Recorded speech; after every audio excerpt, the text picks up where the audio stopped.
Welcome to the Fit Chicks and Hormones podcast, where we focus on all things midlife, hormones, and how to finally feel good in your body again. I'm Angie, a fellow midlife survivor, here to help you stop guessing and finally get results with hormone smart habits that actually work. Let's get started. Hello everyone, and welcome back to the Fit Chicks and Hormone podcast. I'm Angie Marone, your host. Today I am talking about something that maybe a lot of you don't know about, or maybe you've heard about it, but you're not quite understanding what it is. But it could be a missing piece to your hormonal puzzle and why you are struggling to get results, even when you feel like you're doing all the right things. So I'm going to start by asking you this. Have you ever wondered why women, like their menopausal transition is so easy? They don't struggle with anything. They don't have any symptoms. Or while maybe somebody's trying a supplement and it works amazing for them, but it does nothing for you? Well, the answer could be your genes. And specifically, I'm talking about two genes today called the MTHFR and the COMT, or the COMT gene. I would try to pronounce the real names of these, but I would mess them up so bad. And you're most likely not going to hear them called that anywhere. If you hear about them, you're going to hear somebody talking about the MTHFR gene, or they may say a bad word when they talk about it. I know I do sometimes. Or the COMT gene, okay? So as someone who has both of these, this is why I felt like I wanted to share this information, because these genes can really impact your hormone health, especially when you're in your perimenopause, menopause, and postmenopause years. And I found that out and learned the hard way. But now that I know, I'm so glad that I do, because I can help my body be supported in the way that it needs to. So hopefully by the end of today's episode, you'll understand what these genes do for you, how to recognize if you have the variations, because I'm going to talk about some symptoms that may be popping up, and most importantly, what you can do to support your body so that you can finally start seeing results. So let's get started. And just a little back track on me. Had I not learned these things years ago, when I was going through all the mold stuff, if you don't know my story, it's in a lot of my podcasts. Lived in a moldy environment for years. I struggled through perimenopause. It was horrible because my body was not detoxing, and I'll get to that in a minute. But I would not be able to adjust as I aged to feel as good as I do in my body and know, okay, this is what's going on. What do I need to support? How can I support this better so that I can still finally feel better, okay? So that's why I wanted to share with you. I've been through it. I know these genes. I know what they do to my body, and I know what they could do to you if you're not aware and you take the steps to try to feel better. So first, let's just talk about what are the MTHFR and the COMT genes. So MTHFR is a gene that provides instructions for making an enzyme that's crucial for a process called methylation. So in other words, what it does is it helps your body methylate and detox, okay? And the methylation is your body's way of adding a methyl group to various molecules to help them function properly. So, like I said, it helps the detoxification process.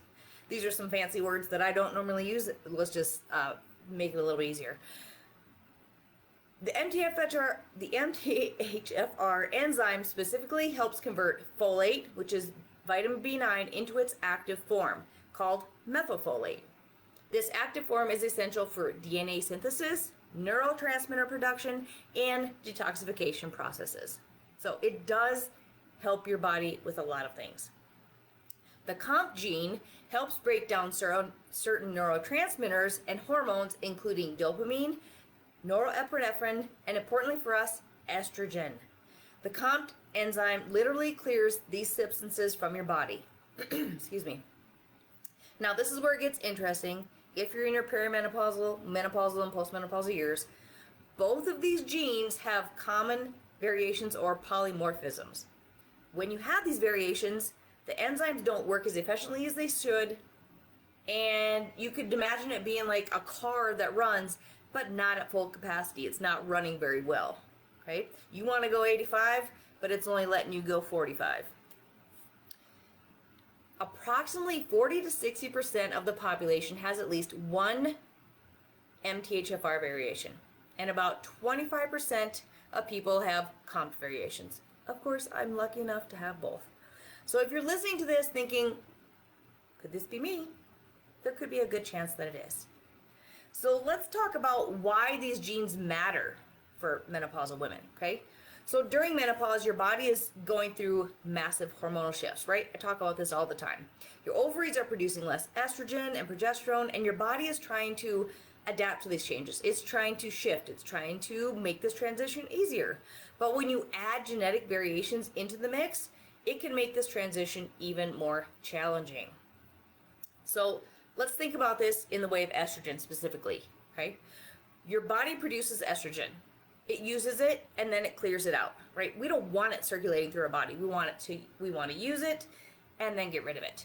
The COMT gene is responsible for part of this clearance process. So if your COMT enzyme is working slowly due to genetic variations, estrogen is going to build up in your system. And what happens then? It leads to estrogen dominance, even when your overall estrogen levels are declining. So your estrogen could still be going down in your body, but it's circulating through your body, giving you a lot of hormonal symptoms. I did do a podcast on estrogen dominance. If you want that, search for it or reach out to me and I can find that for you if you're not sure what that is. But that's going to give you a whole slew of hormonal symptoms and not make you feel good. Okay? The MTHFR, I'm going to say that so fast, the MTHFR gene affects this process too, but in a slightly different way. So remember that MTHFR is crucial for methylation, and methylation is needed for hormone production and detoxification. So if your methylation isn't working properly, your body struggles to make hormones efficiently and clear them out when they're no longer needed. Again, more hormones circulating through our body than we need is not going to be helpful. So this creates a perfect storm during menopause. Your hormone production is already changing. And if your genetic variations are making it harder to process and clear hormones, you're going to feel the effects more intensely. You're going to have a lot more hormonal symptoms. It's going to be a struggle to get the results that you're looking for, to lose the weight, to sleep better, to have good energy, to have good brain fog, to not be depressed and anxious, okay? All those things. So let's talk about how MTHFR variations might be showing up in your life. So listen to this and think, maybe this is me, okay? Sometimes women don't realize that unrelated symptoms could be connected to this one gene. So some common MTHFR related symptoms include chronic fatigue that doesn't improve with rest. So you take a nap, you sleep good, but you're still really super tired. Brain fog that makes you feel like you're thinking through molasses. Mood issues like anxiety or depression. Difficulty losing weight despite eating well and working out. Frequent headaches, insomnia or poor sleep quality, and a general feeling that your body just isn't working the way that it used to. Now, yes, these could all be signs of menopause, but if these are really exaggerated, then you could possibly have this gene. And I'm going to talk about here why, even if you don't have the gene, doesn't matter. If you're going through these things, there's some things you can do to help your body detox and get rid of those things that these aren't supporting. So during menopause, right, all these symptoms that you're having, they could be even worse if you have these genes. The fatigue might feel just overwhelming. The brain fog, you just can't do anything. You sit and stare at your computer. I've had those days, right? The mood swings they're out of control. One minute you're happy, one minute you're laughing, one minute you're sad and you're crying, or you're so overwhelmed and anxious. From a hormonal perspective, MTHFR variations can affect your body's ability to produce certain neurotransmitters like serotonin and dopamine. And those are your feel-good hormones, right? We want them. They make us feel good. But not only are they our feel-good hormones, they're intimately connected to your hormone balance, to keeping your body at ease, at peace, but also with energy. So low serotonin can worsen your menopausal mood symptoms and sleep issues, while dopamine imbalances can affect your motivation and pleasure. Right? Like without those two, if those are off, your whole life is going to be way different. MTHFR also impacts your body's ability to process homocysteine, an amino acid that, when elevated, can increase inflammation throughout your body. Chronic inflammation is going to make those menopausal symptoms even worse, and your ability to lose weight even harder. And because of the dropping hormones, dropping estrogen, we're already experiencing inflammation, okay? So with this gene, it's just making everything harder. It's just like pushing everything down, like it's harder to get above that line that we want to get above. The methylation process affected by MTHFR is also crucial for producing SAMe. Maybe you've heard of this. Maybe you've taken this. I've used it. When I first learned about this, it wasn't the thing that helped me the most, but it may help you. What is SAMe? It's what your body needs for mood regulation, joint health, and liver detoxification. Okay? When this process is impaired, you might notice increased joint pain, liver sluggishness, and difficulty bouncing back from stress. So that's MTHFR. So if some of that sounds like you could possibly have this gene. So let's talk about the COMT symptoms and effects, okay? So COMT variations create a different but equally challenging set of symptoms. The main issue with COMT is that it affects how quickly you break down catecholamines. This is dopamine, norepinephrine, and epinephrine, which is your adrenaline, gives you energy, okay? There are two main COMT variations, the worrier type, and the warrior type. So two different ways. It's hard to say that and distinguish between the two. So the worrier type, which is slow COMT, breaks down these neurotransmitters slowly, leading to anxiety, difficulty handling stress, sensitivity to caffeine or stimulants, feeling overwhelmed easily, racing thoughts. Those all describe me for sure. Or the warrior type, which is fast COMT, breaks down these neurotransmitters, leading to fatigue and low energy, difficulty with motivation, need for more stimulation to feel good, may actually feel better with moderate caffeine, tendency toward depression. Okay, so there's two different kinds. But if you have any of these, you could possibly have the COMT gene. So here's why knowing about the COMT gene is important for you if you're in menopause. What it does is it also helps to break down the estrogen. And if you have slow COMT variation, you might have trouble clearing that estrogen from your system. This can lead to estrogen dominance, like I mentioned, with symptoms like heavy periods if you're still having them, breast tenderness, mood swings, weight gain around the hips and the thighs, increased PMS or perimenopausal symptoms. Yeah, it's going to make everything around your cycle even worse, okay? So during menopause, even though your estrogen levels they're coming down, right? They're coming down. And now I have none because I'm postmenopausal. If you can't clear the estrogen you have efficiently, you're going to experience symptoms of estrogen dominance. And estrogen dominance means when your estrogen is higher than your progesterone, okay? Because we want them to be balanced out. And this is, again, going to make the menopause transition even harder. So women who have the COMT variations often find that they're more sensitive to hormonal fluctuations. So you really experience a lot more PMS, right? I sometimes even still being postmenopausal, sometimes I feel like I have PMS. Like every third week of the month, I just get a little bit more moody. I don't sleep good. I just don't have good energy. I have brain fog. It's kind of weird. But it happens almost every single month. So because of these genes that I have, okay? Okay, so now we know what symptoms the MTHFR and what symptoms the COMT gene will show and what you will have. So let's talk to how can you support the MTHFR gene. The key is to understand that your body needs extra support for this methylation process, okay? So let's talk about folate first. This is super important. If you have the MTHFR variations, you can efficiently convert regular folic acid into the active form your body needs. Just a quick little side note here. I was working with my niece. She was trying to get pregnant and they wanted to put her on folic acid. And I looked at the folic acid and I was like, even if you don't have the MTHFR gene, because she has never been tested, why would you take a folic acid that's not methylated, that isn't going to help break down into your body versus causing more issues? So we switched that over. Simple, easy thing. But people don't know to look for this, right? Because nobody teaches us. Every time I look for something, I look at the ingredients. You should always be reading the ingredients of your supplements. Anyway, just this little side note there. If you have, I'll go back here. If you have the MTHFR variations, you can't efficiently convert folic acid into the active form your body needs. You need to take a methylfolate instead. And that's what we did. We found her one of those. So look for supplements that contain I can't say this word, methylatetrahydrofolate or L-methylfolate. If you want to know these, you can send me a message. So just look for it to say methyl at the beginning of it, okay? It should say that on there somewhere. If it doesn't say that, you probably want to find a different form.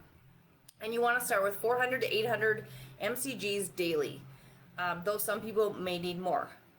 Like I said, just look for it to say methyl, or you can reach out to me and ask me, and I can tell you which one was a good option to take.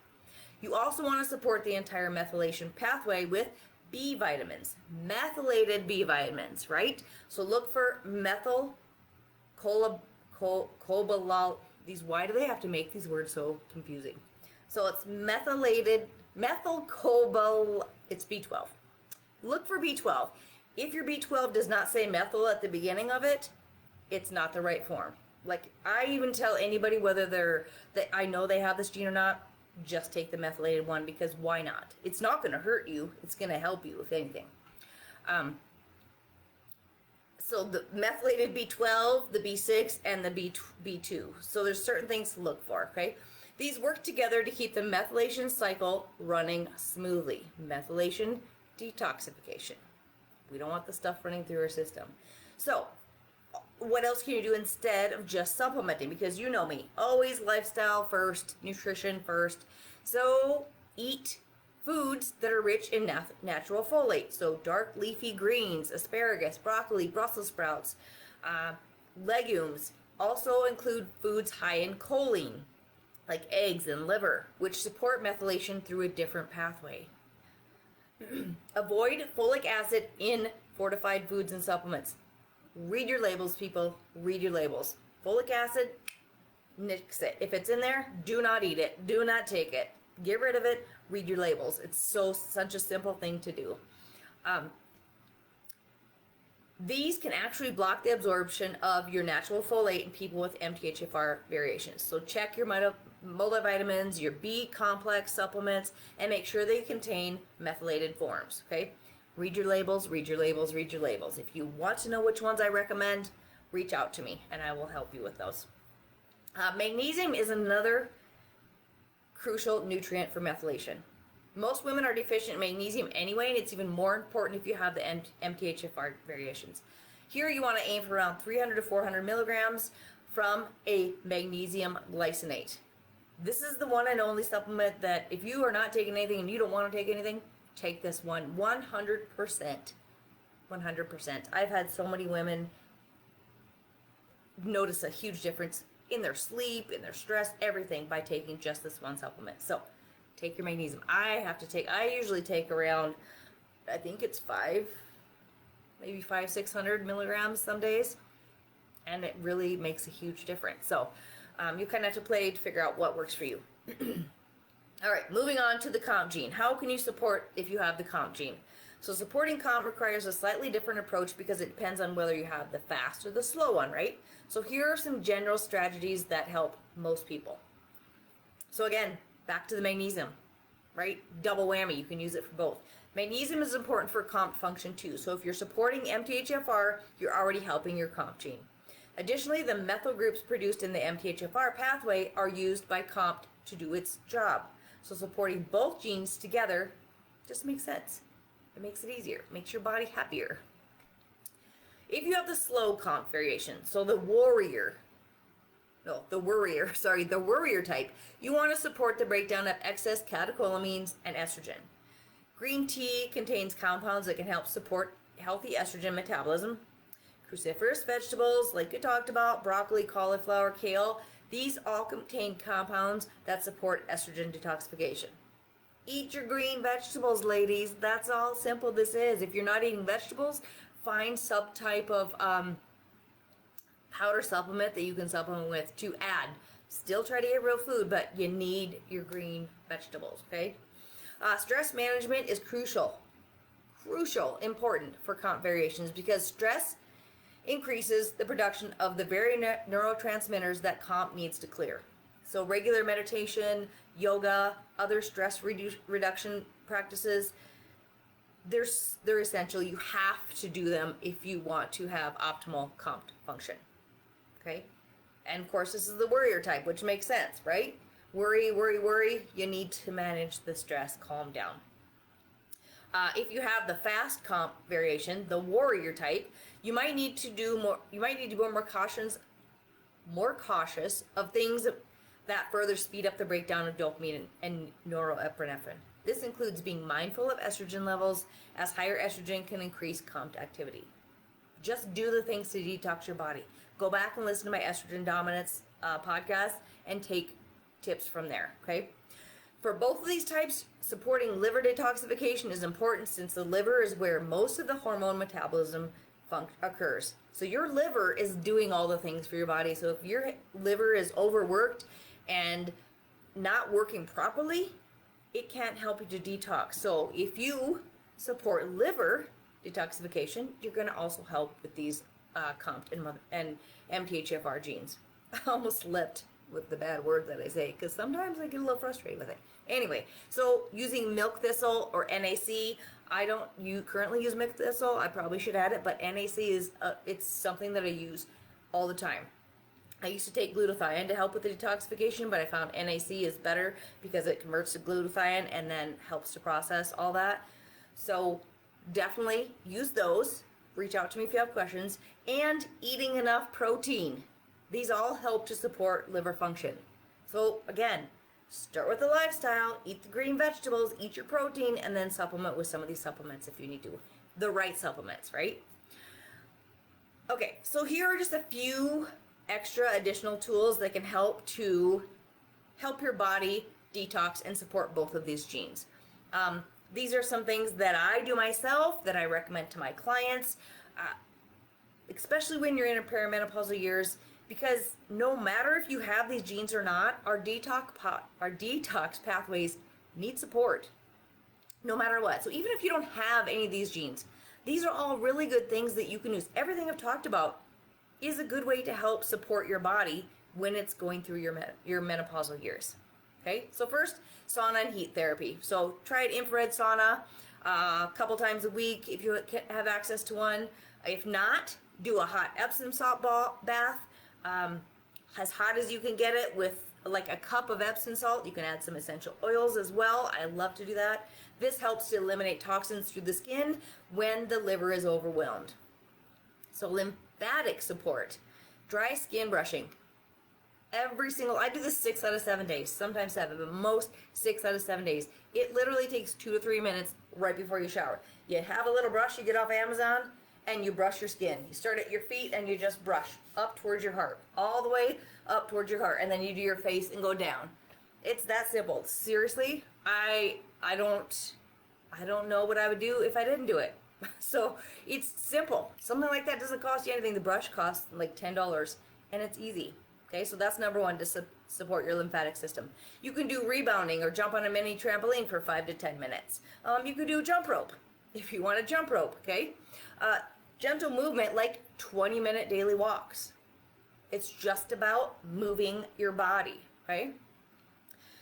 Liver support. You can use castor oil packs. I use a big castor oil pack a couple of nights a week, but I also found these, I'm going to do a little talk on this, some little like patches, and then I put castor oil on my belly button. I do that on the nights I don't do the big castor oil pack, and I won't sleep with it just because I did it when I was sick because I really wanted to get better. That was over the holidays, Christmas, but now I just do it for about 40 minutes, anywhere from 20 to 40 minutes while I'm reading my book before I go to bed, and then I just take it off. So something is better than nothing, right? Make sure you're drinking enough water with sea salt or trace minerals. Electrolytes every day. Every single day, I put them in my water. My first water, it's always in there, okay? Some other daily practices. Be doing the 4-4-4 breathing. I teach this all the time. I talk about it. Inhale for 4. Hold for 4. Exhale for 4. Hold for 4. You can do that 4 times. Go on with your day. Doesn't cost you anything. Costs you just about a minute, right? Simple, easy to do. Again, taking those Epsom salt baths if you can. I also do with baking soda most nights. So I'll do a cup of Epsom salt, and then like a third of a cup of baking soda in my bath water. It's great for your body. It's great for detoxification. And then make sure you're sleeping with no screens. You're getting good. You're off the screens. You're getting sleep. You have a good sleep routine. Your room is nice and cool. If not cool, have a fan blowing on you, something to help you get good sleep, because this is where your body can rest and recover and repair, is during sleep. And if you're not getting good sleep, it's not able to repair and function the way it needs to the next day. So if it sounds like this is a lot, just start with one thing. What can you do this next week? And then add something on the next week, right? 1 or 2 that you feel like you can build and put in your toolkit. Keep in mind that your skin is the largest organ. Your largest detox organ. Sorry. Your lymphatic system needs movement to function, and your liver needs support to process all those hormones and toxins. And keep that in mind. Anything that you put on your body, perfume, lotion, makeup, skincare products, if they're full of chemicals, your body has to work to process them, to detox them. This is, again, why I always use the most natural products I can, or I use nothing. The air you breathe. Like, we are constantly being bombarded with toxins. So when you do these things to help detox your body, you're actually helping your body. Again, I also have a list of the products that I use. If you want that list, reach out to me. I will share that with you, because I want everybody to be able to use the most natural products and help with their detoxification system, okay? Something to just keep in mind, even if you don't have these, but if you have this, specifically if you have the MTHFR and COMT genes, your body's natural detox pathways, they just need extra support, okay? And these tools that I shared with you, they give you extra ways to eliminate and clear that stuff from your body. So to take the pressure off of your already hardworking liver, and help with those methylation pathways. Maybe through this you've been asking, because I did mention that I got tested. You can do genetic variation testing. So I did mine through 23andMe. You could try, there's probably tons of them. You could go and search, and then you upload your data to a site like Genetic Genie or Strategenie, and they will give you more details. Like, it is so much information. It is like, wow. It's interesting, and you just have to take it with a grain of salt, because there's many things I learned. I was like, whoa, is that what I'm destined for? Not if you take care of your body, okay? You can also get them run, like I can run them. Functional medicine practitioner would probably be able to run them. I can run your genetics, or if you just want to run these, we can do that. If you want that, again, just reach out and ask me. I can do that. But again, as I mentioned, you don't necessarily need the testing to start supporting these pathways. If you have symptoms that I talked about, you can try some of these supportive strategies and see how you feel. And take the right kind of supplements and do the right kind of things for your body. When you start to do that, you're going to start feeling better, okay? Stop pushing against a brick wall by not doing these things to help your body detox. You're going to be able to get further, okay? It doesn't, and just because you have these genes doesn't mean you're going to suffer. Well, you're going to suffer if you don't take care of your body and you don't support it. It does. It does mean that you're going to have to take some extra steps. But as I talked about, they aren't anything huge. It's not like you have to go buy a sauna. It's not like you have to go do this. Just support your body with good foods, good supplements, stress care, all the things, movement, all the lifestyle things, right? That's what I talk about all the time anyway. I do also have a MTHFR guide. I mean, it just kind of gives a little bit more information for you, maybe some strategies that you can take and put into place. If you would like a copy of that, reach out to me on Instagram or Facebook with the word MTHFR, and I will send that to you. I've been wanting to do this one for a long time, so I'm glad that I got it done. But again, just because I am dealing with it all the time, and it's a constant, I don't want to say it's a constant battle, but because I'm go, go, go, do all the things like most of us women, I have to make sure that these supportive things are in place if I want to feel my best. And it could be the simple shifts that you need to make to finally see results, to finally have energy, to finally be able to think clearly, to have the motivation to do the things you want, to sleep better. Like, it's going to help your overall health and your overall life if you put some of these things into practice. So thank you so much for joining me. I really, truly appreciate you. And please share this with your friends and leave a review if you felt like this was useful. Have a great rest of your day. Thanks for tuning in. If today's episode hit home, make sure to subscribe to the show and share it with a friend who needs it too. And if you're ready for more support, come hang out with us in the Fit Chicks and Hormones community. The link is in the show notes. And until next time, keep showing up for yourself. You deserve it.